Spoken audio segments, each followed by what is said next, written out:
The South African government is preparing once again to deploy the National Army into the streets of the Cape Flats to help the police combat a spiraling war of gangsterism.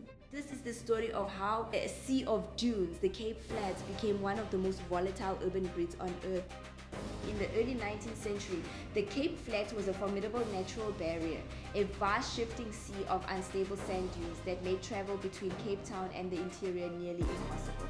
Naturalists like William John Burchell noted that the deep sand exhausted oxen and stalled wagons, a problem worsened by fuel collectors who stripped away the indigenous shrubs that held the earth in place.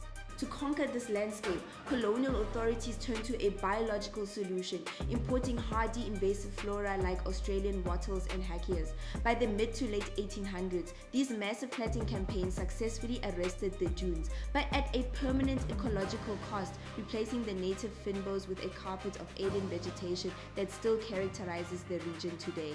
As late as 1950, the flats were still largely uninhabited, home to native antelope and a few isolated vegetable farms operating without electricity or running water.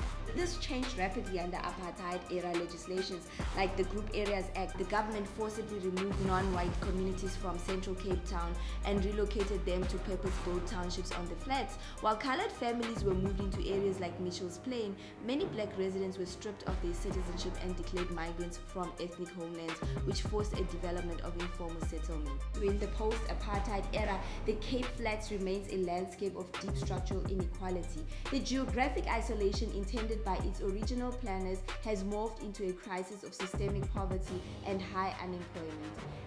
These conditions allowed powerful criminal syndicates to take root, turning some neighborhoods into war zones over drug turf. The violence became so severe by 2019 and again in the present day that the army had to be called in to assist the police. Bringing in the military to solve what is essentially a planning and development failure traps the country in cycles of violence and dysfunction.